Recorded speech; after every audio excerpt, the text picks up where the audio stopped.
ನಾವು ಇವಾಗ ಮೈಸೂರು ಜಿಲ್ಲೆಯ ಬನ್ನೂರು ಎಂಬ ಗ್ರಾಮದಲ್ಲಿರುವಂತಹ ಶ್ರೀ ಕೋದಂಡರಾಮಸ್ವಾಮಿ ದೇವಸ್ಥಾನದಲ್ಲಿದ್ದೀವಿ. ಮೈಸೂರಿನಿಂದ ಸುಮಾರು 25 ಕಿಲೋಮೀಟರ್ ದೂರದಲ್ಲಿ ಗಂಗರಸರ ಕಾಲದಲ್ಲಿ ಕಟ್ಟಿಸಿದಂತ ದೇವಸ್ಥಾನ ಇದು. ಬನ್ನೂರಿನ ಶ್ರೀ ಕೋದಂಡರಾಮಸ್ವಾಮಿ ದೇವಸ್ಥಾನವನ್ನು ಬನ್ನಿ ನೋಡೋಣ.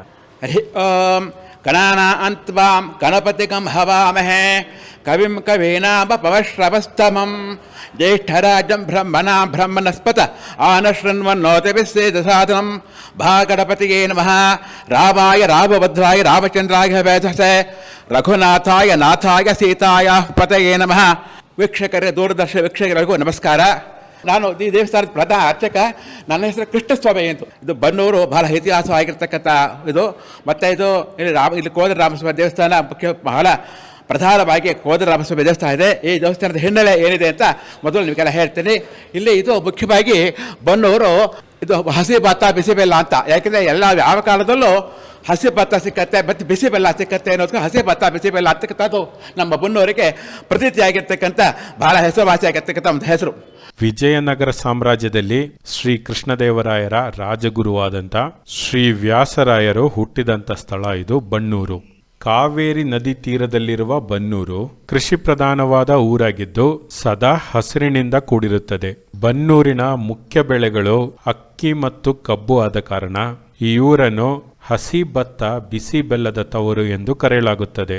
ಬನ್ನೂರು ಐತಿಹಾಸಿಕವಾಗಿ, ಸಾಂಸ್ಕೃತಿಕವಾಗಿ, ರಾಜಕೀಯವಾಗಿ, ಆರ್ಥಿಕವಾಗಿ ಸೃಜನಶೀಲ ಸಜ್ಜನರು, ಸರಳ ವ್ಯಕ್ತಿಗಳು ಜಾತ್ಯತೀತವಾಗಿ ಸಹಬಾಳ್ವೆಯಿಂದ ಜೀವನ ನಡೆಸುತ್ತಿರುವ ಊರು. 8ನೇ ಶತಮಾನದಲ್ಲಿ ಉಲ್ಲೇಖಿತವಾಗಿರುವ ಗ್ರಂಥಗಳಲ್ಲಿ ಈ ಪ್ರದೇಶಕ್ಕೆ ರತ್ನಗಿರಿ, ಮಯೂರ, ವಹನೀಪುರ ಎಂದು ಕರೆಯುತ್ತಿದ್ದರೆಂದು ತಿಳಿದುಬರುತ್ತದೆ. ಪದಶಃ ಅರ್ಥದಂತೆ ತಿಳಿಯುವುದಾದರೆ ವಹನೀಪುರ ಎಂದರೆ ಚಿನ್ನದ ಊರು ಎಂದು ಅರ್ಥ ಇದೆ. ಅದೇ ಮುಂದೆ ಹೊನ್ನೂರಾಗಿ ನಂತರ ಬನ್ನೂರಾಗಿ ಬದಲಾಗಿರಬಹುದು ಅಂತ ಹೇಳಲಾಗುತ್ತೆ. ಇದಲ್ಲದೆ ವಹನಿ ಅಂದರೆ ಬನ್ನಿ ಮರ ಅಂತ ಕೂಡ ಅರ್ಥ ಇದೆ. ಇಂತಹ ಬನ್ನಿ ಮರಗಳು ಇದ್ದಂಥ ಊರು ಬನ್ನೂರು ಅಂತ ಹೇಳಲಾಗುತ್ತೆ. ಬನ್ನಿ ಊರು ಕಾಲಕ್ರಮೇಣ ಬನ್ನೂರಾಗಿರಬಹುದು ಅಂತ ಕೂಡ ಹೇಳಲಾಗುತ್ತೆ. ಒಟ್ಟಾರೆ ವಹನೀಪುರ ಎಂದು ಕರೆಯಲ್ಪಟ್ಟಂತ ಊರು ಬನ್ನೂರಾಗಿ ಸುಮಾರು 300 ವರ್ಷಗಳು ಕಳೆದಿದೆ. ಟಿ ನರಸೀಪುರ ತಾಲೂಕಿನ ಎಲ್ಲಾ ಹೋಬಳಿಗಿಂತ ಬನ್ನೂರು ಹೋಬಳಿ ದೊಡ್ಡದಾಗಿದ್ದು ಪೌರಾಣಿಕ ಹಿನ್ನೆಲೆ ಹೊಂದಿದ ತವರೂರಾಗಿದೆ. ಬನ್ನೂರಿನ ಶ್ರೀ ಕೋದಂಡರಾಮಸ್ವಾಮಿ ದೇವಾಲಯವು ತುಂಬಾ ಐತಿಹಾಸಿಕ ಹಿನ್ನೆಲೆಯನ್ನು ಹೊಂದಿದ್ದು ತನ್ನದೇ ಆದಂಥ ದೈವಶಕ್ತಿಯನ್ನು ಹೊಂದಿರುವ ಮೂಲ ಸ್ಥಾನವಾಗಿದೆ ಅಂತ ಹೇಳಲಾಗುತ್ತದೆ. ಇಲ್ಲಿನ ಶಾಸನಗಳಿಂದ ತಿಳಿದು ಬರುವಂತೆ 8ನೇ ಶತಮಾನದಲ್ಲಿ ತಲಕಾಡಿನ ಗಂಗರಾಜರು ಇದನ್ನು ಕಟ್ಟಿಸಿರುತ್ತಾರೆ. ನಂತರ 10ನೇ ಶತಮಾನದಲ್ಲಿ ಆಳಿದಂತ ಚೋಳರಾಜರು ಇದನ್ನು ಅಭಿವೃದ್ಧಿಪಡಿಸಿದರು. ನಾನು ಬನ್ನೂರು ನಾರಾಯಣ ಅಂತೇಳಿ ಕೃಷಿಕ ಮತ್ತು ಪ್ರಗತಿಪರ ರೈತಪರ ಹೋರಾಟವನ್ನು ಮಾಡ್ತಾ ಇದ್ದೀನಿ. ನನಗೆ ಗೊತ್ತಿರುವಷ್ಟನ್ನು ನಾನು ಹೇಳಲಿಕ್ಕೆ ಬಯಸ್ತೇನೆ. ಬನ್ನೂರಿನ ನಾಗರಿಕರ ಪರವಾಗಿ ಯೂಟ್ಯೂಬ್ ಚಾನೆಲ್ನ ಎಲ್ಲ ವೀಕ್ಷಕರನ್ನ ಸ್ವಾಗತವನ್ನು ಬಯಸ್ತೇನೆ. ಈ ಊರಿನಲ್ಲಿ ರಾಜ ಮಹಾರಾಜರು ಆಳಿ ಹೋದಂಥ ಒಂದು ಇತಿಹಾಸ ಇದ್ದು ಇಲ್ಲಿ ಇರ್ತಕ್ಕಂಥ ದೇವಸ್ಥಾನಗಳಿಗೆ ಅದರದೇ ಆದಂಥ ಪುರಾತನ ಕಾಲದ ಇತಿಹಾಸವಿದ್ದು ಅದರಲ್ಲಿ ಒಂದು ದೇವಸ್ಥಾನವಾದಂಥ ಕೋದಂಡರಾಮಸ್ವಾಮಿ ದೇವಸ್ಥಾನ ಅಂತೇಳಿ ಇದು ಮುಖ್ಯ ದ್ವಾರದಲ್ಲಿ ಬಸ್ ಸ್ಟ್ಯಾಂಡ್ ಪಕ್ಕದಲ್ಲಿ ಇರ್ತಕ್ಕಂಥ ದೇವಸ್ಥಾನ. ಈ ದೇವಸ್ಥಾನದ ವಿಶೇಷತೆಗಳು ಏನು ಅಂದರೆ ರಾಮನ ಪಟ್ಟಾಭಿಷೇಕನೂ ಕೂಡ ಇಲ್ಲಿ ಆಗ್ತದೆ. ಏಪ್ರಿಲ್ ತಿಂಗಳುಗಳಲ್ಲಿ ಅದರದೇ ಆದಂಥ ಜಾತ್ರೆ ಮಹೋತ್ಸವಗಳು ನಡೀತವೆ. ಮತ್ತು ತೇರು ಕೂಡ ಈ ದೇವಸ್ಥಾನಕ್ಕೆ ಸಂಬಂಧಪಟ್ಟಂಗೆ ಒಂದು ತೇರು ಕೂಡ ಇದೆ.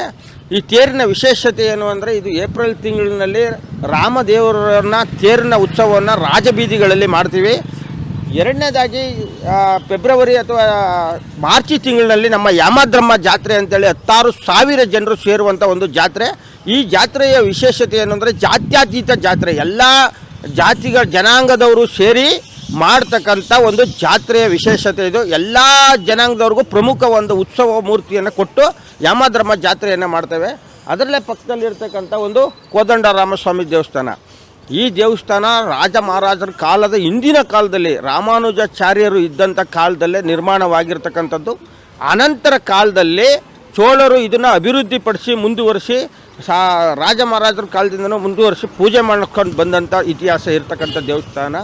ಈ ದೇವಸ್ಥಾನದಲ್ಲಿ ವಿಶೇಷತೆ ಏನಪ್ಪ ಅಂದರೆ ನಮ್ಮಲ್ಲಿ ಮದುವೆ ಆದಂಥವರು ಪೂರ್ವ ಕಾಲದಲ್ಲಿ ಗಂಡು ಹೆಣ್ಣನ್ನ ಇಲ್ಲಿ ಬಂದು ಪೂಜೆ ಮನೋಭಾವದಿಂದ ಪೂಜಿಸಿ ಅನಂತರದಲ್ಲಿ ಮನೆಗೆ ಹೊಸಲು ತುಂಬಿಸ್ಕೊತಿದ್ದಂಥ ಒಂದು ಕಾಲ.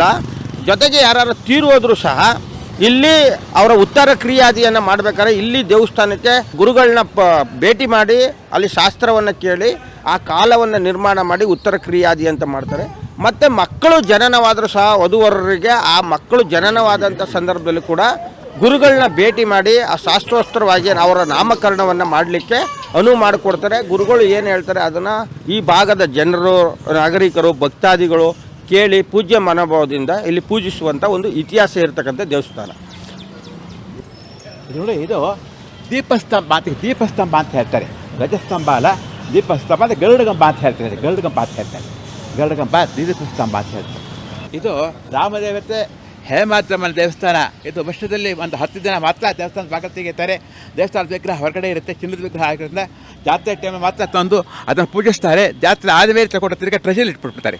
ಇದು ಮುಖ್ಯ, ಇದು ದೇವಸ್ಥಾನ, ಹೇಮಾದ್ರಮ್ಮನ ದೇವಸ್ಥಾನ. ಇದು ನೋಡಿ, ಇದು ರಾಜಗೋಪುರ ಹೊಸದಾಗಿ ಈಗ ಸುಮಾರು 4 ವರ್ಷದ ಹಿಂದೆ ರಾಜಗೋಪುರ ಆಗಿರ್ತಕ್ಕಂಥದ್ದು. ಮೊದಲು ರಾಜಗೋಪುರ ಇರಲಿಲ್ಲ, ಈಗ 4 ವರ್ಷದ ಹಿಂದೆ ರಾಜಗೋಪುರವನ್ನು ಹೊಸದಾಗಿ ರಾಜಗೋಪುರವನ್ನು ಮಾಡಿದೆ. ಇದು ರಥೋತ್ಸವ ಆಗುತ್ತೆ. ಇಲ್ಲಿ 2 ರಥೋತ್ಸವ ಆಗುತ್ತೆ. ಒಂದು ಹೇಮಾದ್ರಮ್ಮನ ರಥೋತ್ಸವ ಆಗುತ್ತೆ, ಮತ್ತು ಇನ್ನೊಂದು ರಾಮನವಮಿ ಸಂದರ್ಭದಲ್ಲಿ ರಾಮನವಮಿ 8 ದಿನಕ್ಕೆ ಇಲ್ಲಿ ಸ್ವಾತಿ ನಕ್ಷತ್ರ ಬರ್ತಕ್ಕಂಥ ದಿವಸದಲ್ಲಿ ಪ್ರತಿ ವರ್ಷವೂ ರಥೋತ್ಸವ ಆಗುತ್ತೆ. ಹೊರಾವರಣದಲ್ಲಿ ಒಂದು ಅಯೋಧ್ಯೆ ರಾಮನ ವಿಗ್ರಹ ಇದೆ. ಹೊರಾವರಣ ದೇವಸ್ಥಾನದ ಹೊರಾವರಣದಲ್ಲಿ ಇದು ಇಲ್ಲಿ ಅಯೋಧ್ಯೆ ರಾಮನ ಒಂದು ಚಿತ್ರ ಮಾಡಿದೆ. ಪಟ್ಟಣದಲ್ಲಿ ಎಂಟ್ರೆನ್ಸ್ನಲ್ಲೇ ಇಲ್ಲಿ ಗಣಪತಿನ ಪ್ರತಿಷ್ಠಾಪನೆ ಮಾಡಿ ಗಣಪತಿ ವಿಗ್ರಹ ಇಟ್ಟಿದೆ. ಎಂಟ್ರೆನ್ಸ್ನಲ್ಲೇ ದೇವಸ್ಥಾನಕ್ಕೆ ಪ್ರವೇಶ ಮಾಡುವಾಗಲೇ ಮಾಡಿ. ಇದು ಧ್ವಜಸ್ತಂಭ ಅಂತ ಅಂದ್ಬಿಟ್ಟು ಇದಕ್ಕೆ ನಾವು ಈ ದೇವಸ್ಥಾನದಲ್ಲಿ ರಥೋತ್ಸವದ ಟೈಮಲ್ಲಿ ಧ್ವಜಪಟ್ಟವನ್ನು ಕಟ್ತೀವಿ. ಇದು ಮುಖ್ಯವಾಗಿ ಇದಕ್ಕೆ ಧ್ವಜಸ್ತಂಭ ಅಂತ ಹೇಳ್ತಾರೆ. ಇದು ದ್ವಾರಪಾಲಕರು ಅಂತ ಹೇಳ್ತಾರೆ. ಜಯ ವಿಜಯರು ಪ್ರತಿ ದೇವಸ್ಥಾನದ ವಿಷ್ಣು ದೇವಸ್ಥಾನದಲ್ಲಿ ಈ ದ್ವಾರಪಾಲಕರು ಇದ್ದೇ ಇರ್ತಾರೆ. ಎಂಟ್ರೆನ್ಸ್ನಲ್ಲಿ ಇದಕ್ಕೆ ದ್ವಾರಪಾಲಕರು ಅಂತ ಹೇಳ್ತಾರೆ. ಜಯ ವಿಜಯ ಅಂತ ಹೇಳ್ತಾರೆ. ಜಯ ವಿಜಯರು ಈ ದೇವಸ್ಥಾನ ಮುಖ್ಯವಾಗಿ ಇವರು ದೇವಸ್ಥಾನಕ್ಕೆ ಎಂಟ್ರೆನ್ಸ್ನಲ್ಲಿ ಈ ಜಯ ವಿಜಯರು ದ್ವಾರಪಾಲಕರ ಒಂದು ಪ್ರತಿಮೆ ಸ್ಥಾಪನೆ ಮಾಡಿದೆ. ಇದು ನೋಡಿ, ಇದು ಗಣಪತಿ ಮಹಾಗಣಪತಿ ಇರ್ತಕ್ಕಂಥದ್ದು. ಇಲ್ಲಿ ಗಣಪತಿ ಇದೆ.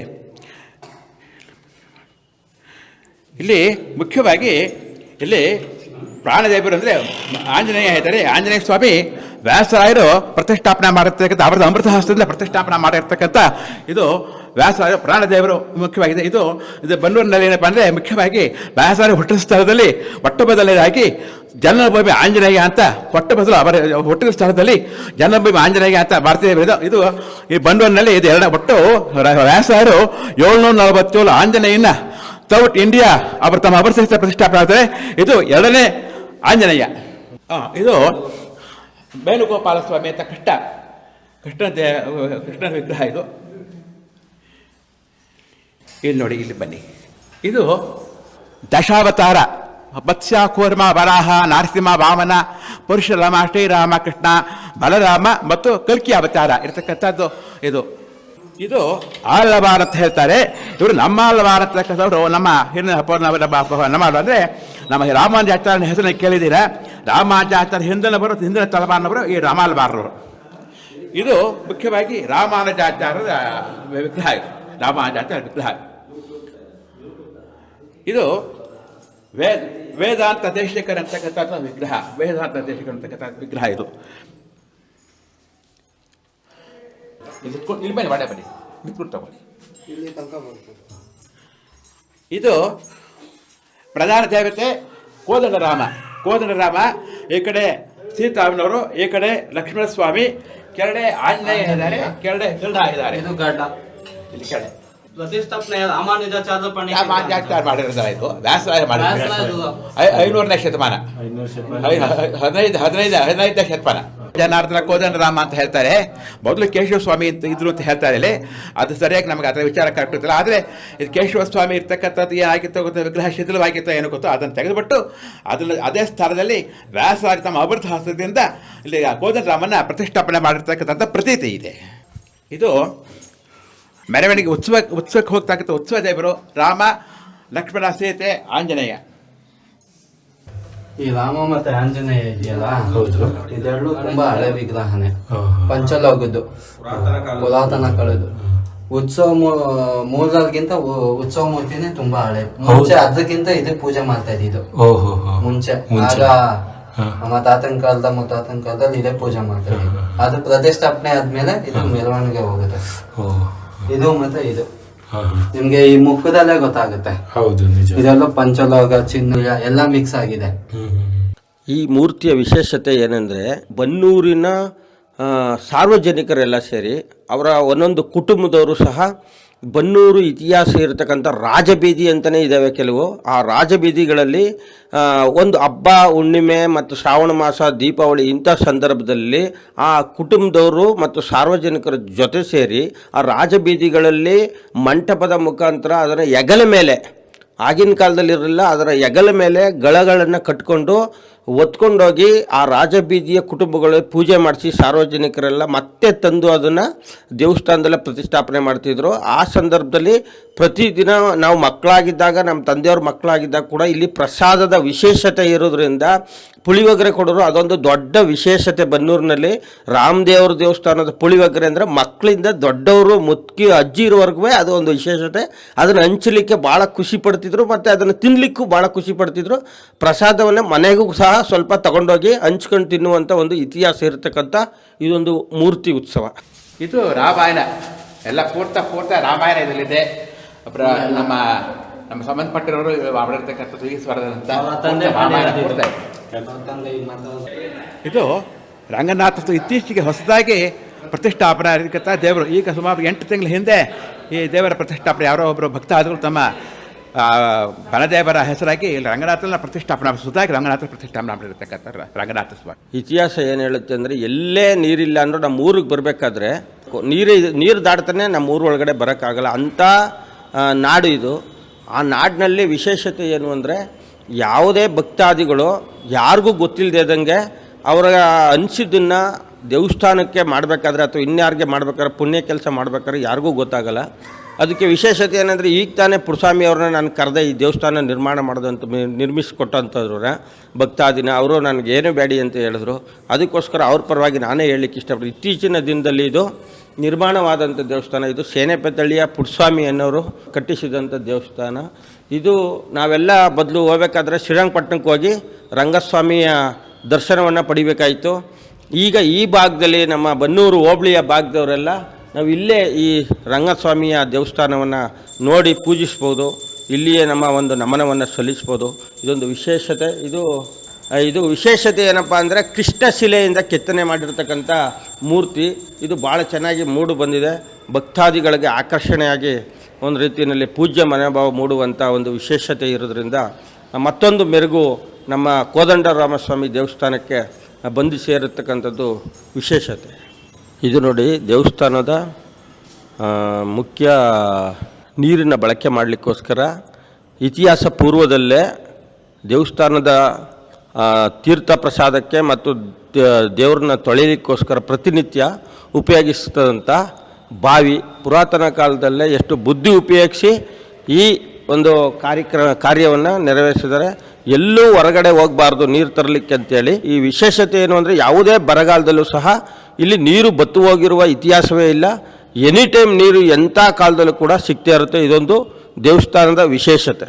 ಇದು ನೋಡಿ, ಮುಖ್ಯವಾಗಿ ಬನ್ನೂರು ವ್ಯಾಸರಾಯರ ಹುಟ್ಟಿಸ್ತಕ್ಕಂಥ ವ್ಯಾಸರಾಯರು ಕನಕದಾಸರಿಗೆ ಮತ್ತು ಪುರಂದರದಾಸರಿಗೆ ಅವರ ಗುರುಗಳಾಗಿದ್ದರು. ದಾಸ ಸಾಹಿತ್ಯ ಏನಿದೆ, ಕನಕದಾಸರ ಕೀರ್ತನೆ ಮತ್ತು ಪುರಂದರದಾಸರ ಕೀರ್ತನೆ ಇದೆ. ಇದಕ್ಕೆ ಬರಬೇಕಾದ್ರೆ ಇದಕ್ಕೆ ಮುಖ್ಯವಾಗಿ ವ್ಯಾಸರಾಯರು ಮಹಾ ಕಾರಣವಾಗಿದ್ದರು. ಅಂಥ ವ್ಯಾಸರಾಯ ಹುಟ್ಟಿದ ಸ್ಥಳದಲ್ಲಿ ನಾವು ಇಲ್ಲಿ ಒಂದು ಕನಕದಾಸರ ಮತ್ತು ಪುರಂದರದಾಸರ ಒಂದು ಪ್ರತಿಮೆನ, ಒಂದು ವಿಗ್ರಹವನ್ನು ಇಲ್ಲಿ ಪ್ರತಿಷ್ಠಾಪನೆ ಮಾಡಿ ಉಡುಪಿ ಕೃಷ್ಣನ ಸ್ಥಾಪನೆ ಮಾಡಿದ್ವಿ. ಕನಕದಾಸರ ಪುರಂದರ ಸಮಾಗಮ, ಇವರಿಬ್ಬರು ಸಮಾಗಮ ಆಗಿರ್ತಕ್ಕಂಥ ಈ ಬನ್ನೂರಲ್ಲಿ ಸಮಾಗಮ ಆಗಿರ್ತಕ್ಕಂಥ ಕುರುವಾಗಿ ಒಂದು ಇಲ್ಲಿ ವ್ಯಾಸರಾಯರ, ಯಾಕೆಂದರೆ ವ್ಯಾಸ ಹುಟ್ಟಿಸ್ತಾರೆ. ವ್ಯಾಸರಾಯರದ ಇದರಲ್ಲಿ ಕನಕದಾಸರು ಇದ್ದರು, ಹಾಗೆ ಪುರಂದರದಾಸರು ಇದ್ದರು. ಹಾಗಾಯ್ತಾ ಅವರ ಇದಕ್ಕಾಗಿ ಇಲ್ಲಿ ಒಂದು ಕನಕದಾಸರು, ಪುರಂದರದಾಸರ ಮತ್ತು ಉಡುಪಿ ಕೃಷ್ಣನ ಒಂದು ಚಿತ್ರ ಮಾಡಿದ್ದೀವಿ. ಇದು ಒಂದು ಇದು ಒಂದು ನಾಗರಿಕಲ್ಲಿ ಇದು ಎಲ್ಲಾರು ಬಂದರೆ ಯಾರಾದರೂ ಭಕ್ತಾದಿಗಳು ತಾವೇ ಪೂಜೆ ಮಾಡಿಕೊಂಡು ಹಾಳು ಅಭಿಷೇಕ ಮಾಡ್ಕೊಂಡು ಹೋಗೋದಕ್ಕೆ ವ್ಯವಸ್ಥೆ ಮಾಡಿದ್ದೀವಿ. ಇದು ನೋಡಿ, ಇದು ಒಂದು ಲಕ್ಷ್ಮೀ ವಿಗ್ರಹ ಇತ್ತೀಚೆಗೆ ಸ್ಥಾಪನೆ ಮಾಡಿರ್ತಕ್ಕಂಥದ್ದು.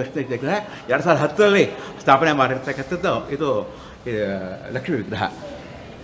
ಇದು ರಾಮಾನುಜಾಚಾರ್ಯರ 1000 ವರ್ಷ ಸಹಸ್ರಮಾನೋತ್ಸವದ ಅಂಗವಾಗಿ ಅವರ ಹೆಸರಾಗಿ ಒಂದು ಇಲ್ಲಿ ಭಗವತ್ ರಾಮಾನುಜಾಚಾರ್ಯ ಅಂತ ಹಾಕಿದೆ. ಭಗವತ್ ರಾಮಾನುಜ ಸಮಾಭವನ ಅಂತ ಒಂದು ಹೊಸದಾಗಿ ಹಾಲ್ ಮಾಡಿ ದೇವಸ್ಥಾನಕ್ಕೆ ಸೇರಿದಾಗೆ ಒಂದು ಹಾಲ್ ಮಾಡಿದೆ. ಇದು ಭಗವತ್ ರಾಮಾನುಜಾಚಾರ್ಯರು ಅವರು ಕ್ರಿಸ್ತಶಕ 1017ರಲ್ಲಿ ಹುಟ್ಟಿದ್ದು. 1130 120 ವರ್ಷ ರಾಮಾನುಜಾಚಾರ್ಯ 120 ವರ್ಷ ಬದುಕಿದ್ರು ಅಂತ ಕೇಳ್ತಾರೆ. ಇದು ದೇವಸ್ಥಾನದಲ್ಲಿ ಯಾವುದಾದ್ರೂ ಪ್ರವಚನಗಳಾದರೆ ಇಲ್ಲದಾದರೆ ಹೊಸದಾಗಿ ಯಾರಾದರೂ ಬಂದು ಪ್ರವಚನ ಮಾಡ್ತೀನಿ ಅಂದರೆ ಪ್ರವಚನ ಮಾಡೋದಕ್ಕೆ ಮತ್ತು ದೇವಸ್ಥಾನ ಶಾಂತಿವಾಗಿ ಆಗೋದಕ್ಕೆ ಇದು ಹಾಲನ್ನು ಉಪಯೋಗಿಸ್ಕೊಡಿ.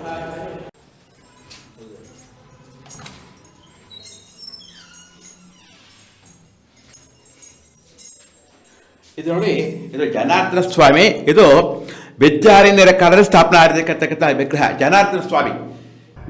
ಇದಕ್ಕೂ 1000 ವರ್ಷಗಳ ಇತಿಹಾಸ ಇದೆ. ಕೋದಂಡರಾಮ ದೇವಸ್ಥಾನ ಯಾವಾಗ ಇದಾಯಿತು ಇದು ಹಾಗೆ ಮೊದಲು ಇದು ಕೇಶವ ಕೋದಂಡರಾಮ ಜನಾರ್ದನ ಸ್ವಾಮಿ ಅಂತ ಇತ್ತು. ಮೂಲ ವಿಗ್ರಹ ಮೊದಲು ಕೇಶವ ಸ್ವಾಮಿ ಇತ್ತಂತೆ ತುಂಬಾ ಹಿಂದೆ. ಕೇಶವ ಸ್ವಾಮಿ ಭಿನ್ನ ಆಗೋದಾಗ ಉತ್ಸವಮೂರ್ತಿ ಕೋದಂಡರಾಮ ಇತ್ತು. ಅದಕ್ಕೆ ಕೋದಂಡರಾಮನ ಪ್ರತಿಷ್ಠಾಪನೆ ಮಾಡೋದು ಅಂತ ಒಂದು ಐತಿಹ್ಯ ಇದೆ. ಅದು ಸರಿಯಾದ ತಪ್ಪು ನಮಗೂ ಗೊತ್ತಿಲ್ಲ ಸರಿಯಾಗಿ. ಇದು 2006ರಲ್ಲಿ ರಾಘವೇಂದ್ರ ಸ್ವಾಮಿಯರ ಬೃಂದಾವನ ಸ್ಥಾಪನೆ ಮಾಡಿದರು ಲಿಂಗೇಗೌಡ ಅಂದ್ಬಿಟ್ಟು ಅವರ ಹೆಸರಲ್ಲಿ 2006ರಲ್ಲಿ ಸ್ಥಾಪನೆ ಆಗಿರ್ತಕ್ಕಂಥ ರಾಯರ ಬೃಂದಾವನ. 2006ರಲ್ಲಿ ಪ್ರತಿಷ್ಠಾಪನೆ ಆಗಿದ್ದು. ಸ್ಥಾಪಕರು ಲಿಂಗೇಗೌಡ ಅಂದ್ಬಿಟ್ಟು ಟೀಚರ್ ಆಗಿದ್ರು. ಅವರು ರಾಯರ ಪರಮ ಭಕ್ತರು. ಅವರು ಪ್ರತಿಷ್ಠಾಪನೆ ಮಾಡಿದ್ದು 2006 ಆರಾಧನೆ ದಿವಸನೇ ಪ್ರತಿಷ್ಠಾಪನೆ ಆಯಿತು. ಪ್ರತಿ ವರ್ಷ ಫಾಲ್ಗುಣ ಮಾಸದಲ್ಲಿ ಫಾಲ್ಗುಣ ಶುದ್ಧ ಸಪ್ತಮಿ ಅವತ್ತು ವರ್ಧಂತಿ ಆಗುತ್ತೆ. ರಾಯರದು ಮೃಗಶಿರ ನಕ್ಷತ್ರ. ಫಾಲ್ಗುಣ ಶುದ್ಧ ಸಪ್ತಮಿ ಅವತ್ತು ಅವ್ರದ್ದು ವರ್ಧಂತಿ ಅಂದರೆ ಬರ್ತ್ಡೇ ಪ್ರತಿ ವರ್ಷ ಆಗುತ್ತೆ. ಅದೊಂದು ವಿಶೇಷ. ಆಮೇಲೆ ಆಗಸ್ಟ್ ತಿಂಗಳಲ್ಲಿ ಶ್ರಾವಣ ಬಹುಳ ದ್ವಿತೀಯ ಅವತ್ತು ಆರಾಧನೆ ಆಗುತ್ತೆ. ಸರ್, ನಮ್ಮ ಹೆಸರು ಗಣೇಶ್ ಅಂತ. ನಾವಿಲ್ಲಿ ಪುರಸಭೆ ಸೂಪರ್ವೈಸರು, ಪೌರ ಕಾರ್ಮಿಕರು. ಆದರೂ ನಮಗಿಲ್ಲಿ ನಮ್ಮ ಬನ್ನೂರಿಗೆ ಇದು ಪ್ರಸಿದ್ಧವಾದ ದೇವಸ್ಥಾನ. ನಮಗೆ ಇಲ್ಲಿ ಪೂಜೆ ಭಾವನೆಯಿಂದ ನಾವೆಲ್ಲ ರೀತಿಯಲ್ಲೂ ಇಲ್ಲೇ ಬರೋದು. ದೇವಸ್ಥಾನಕ್ಕೆ ಪೂಜೆ, ನಾವು ನಾಮಕರಣ ಮಾಡ್ಬೋದು, ಇನ್ನೊಂದು ದೇವ್ರಿಗೆ ಮದುವೆ ಏನು ಮಾಡಬೇಕಾದ್ರೂ ಇಲ್ಲಿಗೆ ಬರೋದು. ನಮ್ಮ ಮುಖ್ಯವಾದ ದೇವಸ್ಥಾನ ನಮ್ಮ ಬನ್ನೂರಿಗೆ ಇದೆ ಸರ್. ನಮಗೆ ಪಾಪುಗೆ ಶಾಂತಿ ಮಾಡಿಸಿ ಹಾಗೆ ನಾಮಕರಣ ಮಾಡಿ ಎಲ್ಲ ಮಾಡಿಸೋಣ ಅಂತ ಬಂದಿದ್ದೀವಿ. ಇಲ್ಲಿ ತುಂಬ ವಿಶೇಷ ಅಂದರೆ ನಮಗೆ ತುಂಬ ನಂಬಿಕೆ ಐತೆ. ಇಲ್ಲಿ ಗುರುಗಳು ತುಂಬ ಚೆನ್ನಾಗಿ ಮಾಡಿಕೊಡ್ತಾರೆ. ಯಾವಾಗಲೂ ನಾವು ಇಲ್ಲೇ ಎಲ್ಲ ಕಾರ್ಯಗಳು ಏನೇ ಮಾಡಬೇಕಾದ್ರೂ ಇಲ್ಲೇ ಕೇಳೋದು. ಇಲ್ಲೇ ನಮ್ಮ ಗುರುಗಳು ತುಂಬ ಪ್ರತಿ ಸುತ್ತ ಹಳ್ಳಿಗೂ ಇವರೇ ತುಂಬ ಚೆನ್ನಾಗಿ ಮಾಡಿಕೊಡೋದು. ಅದರಿಂದ ನಾವು ಯಾವಾಗಲೂ ಇಲ್ಲೇ ಬರ್ತೀವಿ, ಇಲ್ಲೇ ಮಾಡಿಸ್ತೀವಿ. ನಾವು ಇನ್ಯಾವ ದೇವ್ರಿಗೂ ಎಲ್ಲಿಗೂ ಹೋಗಲ್ಲ. ಯಾವುದೇ ಒಂದು ಫಂಕ್ಷನ್ ಆದರೂ ಯಾವುದೇ ಏನೇ ಮಾಡಬೇಕು ಅಂದರೂ ಇಲ್ಲೇ ಮಾಡ್ತೀವಿ. ಆಮೇಲೆ ಇಲ್ಲಿ ಜಾತ್ಯತೀತ ದೇವಸ್ಥಾನ. ಇದು ಇತ್ತೀಚೆಗೆ ಇದು ಮುಜರಾಯಿ ದೇವಸ್ಥಾನ. ಮೊದಲಿಂದನೂ ಇದು ಜಾತ್ಯತೀತ ದೇವಸ್ಥಾನ. ನಮ್ಮೂರಿನಲ್ಲಿ ಪಂಚಾಯಿತಿ ರಾಜಿ ನಡೆದರೂ ಸಹ ಇನ್ನೂ ಒಂದು 100-200 ವರ್ಷಗಳ ಹಿಂದೆ ಆಗ ಪೊಲೀಸ್ ಸ್ಟೇಷನ್ನು ಯಾವುದೇ ಕಾರಣಕ್ಕೂ ಇರಲಿಲ್ಲ. ಆ ಪೊಲೀಸ್ ಸ್ಟೇಷನ್ಗೂ ಬರೋಕ್ಕೂ ಮೊದಲೇ ಅಥವಾ ಬಂದ ಮೇಲೂ ಸಹ ಇಲ್ಲಿರ್ತಕ್ಕಂಥ ಪಂಚಾಯಿತಿದಾರರು ಯಾವುದೇ ತೀರ್ಪುಗಳನ್ನ ಕೊಡಬೇಕಾದ್ರೆ ಅನ್ಯಾಯ ಮತ್ತು ನ್ಯಾಯದ ಪರವಾಗಿ ದೇವಸ್ಥಾನಗಳನ್ನ ಬಳಕೆ ಮಾಡ್ತಿದ್ರು. ಅದರಲ್ಲಿ ರಾಮಂದ್ರ ಅಂತ ಕೆಲವು ಇದ್ದಾವೆ ನಮ್ಮಲ್ಲಿ ಪಂಚಾಯಿತಿದಾರರು ಕೂತ್ಕೊಳ್ಳೋಕ್ಕೆ. ಅದಾದ ನಂತರದಲ್ಲಿ ಅಲ್ಲಿ ಬಗ್ಲಿಲ್ಲ ಅಂದರೆ ಪಂಚಾಯಿತಿಗೆ ರಾಮದೇವ್ರ ದೇವಸ್ಥಾನದಲ್ಲಿ ತೀರ್ಥ ಅಥವಾ ಮಂಗಳಾರತಿ ಕೊಟ್ಟು ಆ ನ್ಯಾಯವನ್ನು ಪಂಚಾಯಿತಿಯನ್ನು ಮಾಡಿ ಸಂಪೂರ್ಣವಾಗಿ ಯಶಸ್ಸುಗೊಳಿಸ್ತಿದ್ದಂಥ ಇತಿಹಾಸ ಇರ್ತಕ್ಕಂಥದ್ದು. ಪೊಲೀಸ್ ಇಲಾಖೆಗೂ ಆಗದೆ ಇರತಕ್ಕಂಥ ಕೆಲಸಗಳನ್ನ ಪಂಚಾಯಿತಿದಾರರು ಇಲ್ಲಿ ಮಾಡ್ತಿದ್ದುದು ನಮ್ಮ ಪಂಚಾಯಿತಿದಾರರ ಇತಿಹಾಸ ಅಂತ ಒಂದು ಸ್ಫೂರ್ತಿ ಅಂತ ಹೇಳ್ಬೋದು.